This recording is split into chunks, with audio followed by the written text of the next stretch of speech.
de los que has hablado, para enfrentar con un conjunto de medidas específicas el tema de la corrupción y del crimen organizado en México. Ayuda a que estemos en un proceso electoral en curso, dificulta, entramos en zona de riesgo o de oportunidad.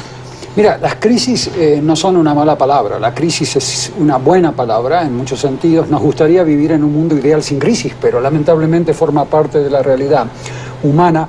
Y las crisis son esta oportunidad para que las élites de un país se miren en el espejo y comiencen a ver las consecuencias de sus acciones.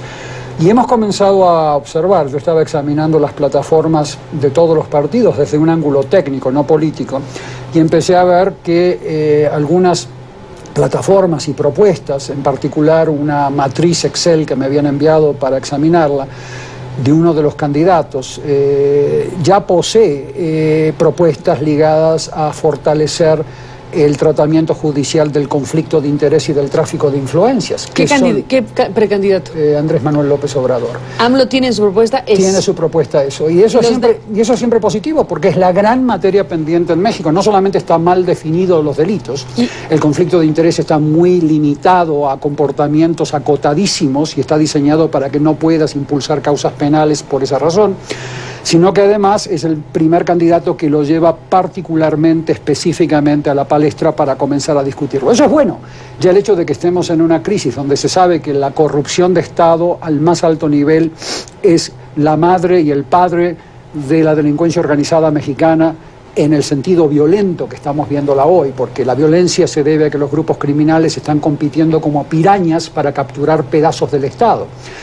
La fiscalía de un estado le pertenece a los Zetas y la policía a Sinaloa, entonces los policías de Sinaloa asesinan a los fiscales de los Zetas. Entonces tenemos una situación en donde la corrupción de Estado genera violencia. Entonces el hecho de que ya exista una propuesta de plataforma electoral que ya implique específicamente de que se fortalezcan estas figuras jurídicas, estos tipos penales, perdón, ya es una muy buena noticia. Entonces, esperemos ver más de eso en los demás candidatos, ¿no? ¿Estás, en estos momentos revisando todas las plataformas políticas de los partidos en competencia política en México? Sí. ¿Encuentras aquí un elemento en las demás revisiones que hiciste? Hasta ahora muy generales, son principios en donde realmente tienes que ser un horrible ser humano, no oponerte a los principios generales que proponen los demás partidos. Son propuestas generales en donde se abogan por principios de protección a derechos humanos. Está muy bien que el PAN, por ejemplo, proponga la idea de generar una red de sociedad civil para prevenir la delincuencia, pero es muy general.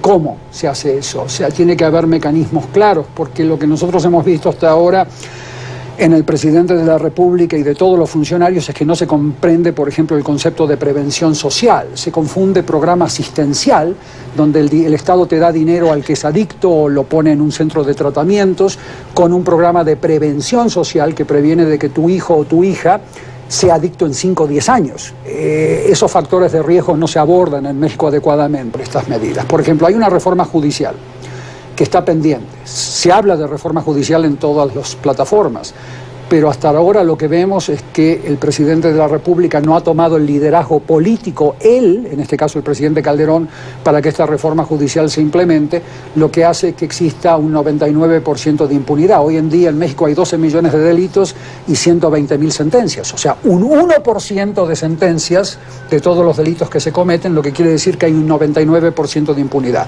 Eso se tiene que abordar con mucha más especificidad en la plataforma. Tienen que decir, ¿cómo se va a hacer?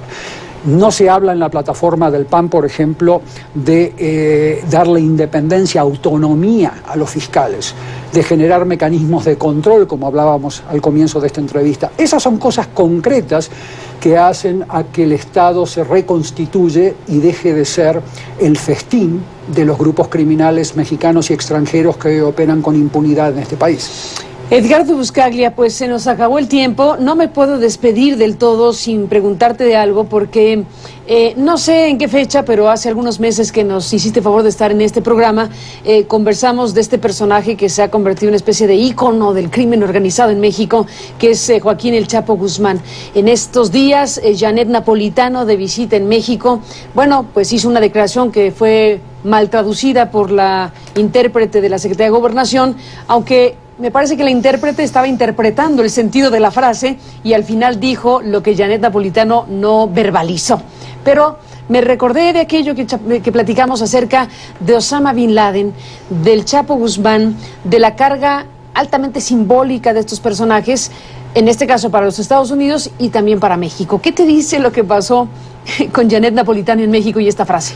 Bueno, confirma el modus operandi que el gobierno norteamericano aplica a muchas regiones del mundo, incluyendo a México. O sea, ellos definen personajes, caricaturas de grupos criminales muy complejos, como en el caso de Sinaloa, que involucra a miles de empresas legales, muchos políticos, muchos líderes de su organización.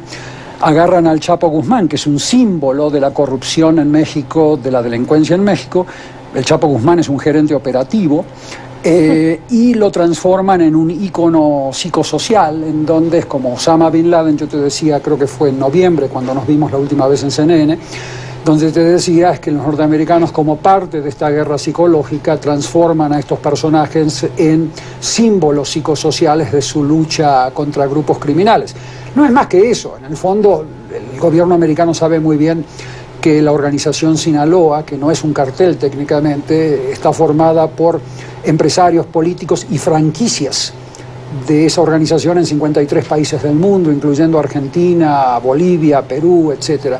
Es mucho más complejo que el Chapo Guzmán. El hecho de que detengas al Chapo Guzmán, ya sea por entrega regulada, entrega controlada del Chapo, o porque lo eliminan como Osama Bin Laden, te decía yo en noviembre, no va a variar el poder de la organización Sinaloa, dada como está formada hoy en tantos países.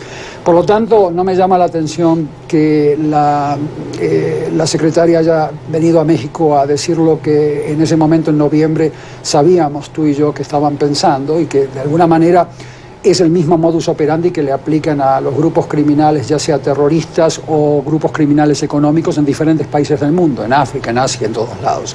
Por lo tanto, causa un poco de preocupación para los que estamos estudiando este tema y trabajando con fiscales y jueces, que se caricaturice a la organización Sinaloa como solo el Chapo Guzmán, cuando en realidad ni siquiera él es el personaje más importante de esa organización. Pero en fin, es una forma de llamarle la atención a los medios, y colaboran también en este show mediático medios como Forbes, que generan esta lista de los más ricos del mundo.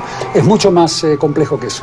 Pues Edgardo Buscaglia, ahí está esta referencia que no podía no hacer, en virtud de que te escuché en noviembre, ya me das la fecha tú, hablar precisamente en los términos en que se habló ahora, en esta semana, en voz de Janet Napolitano, con esta interpretación errónea o no, pero que al final el corazón de la frase estaba clarísimo. Mencionó Osama Bin Laden, o sea, la palabra, el nombre de Osama Bin Laden salió de su boca. Estaba Osama Bin Laden, sí, y estaba el Chapo Guzmán, sí, y estaba la frase al final de cuentas puesta.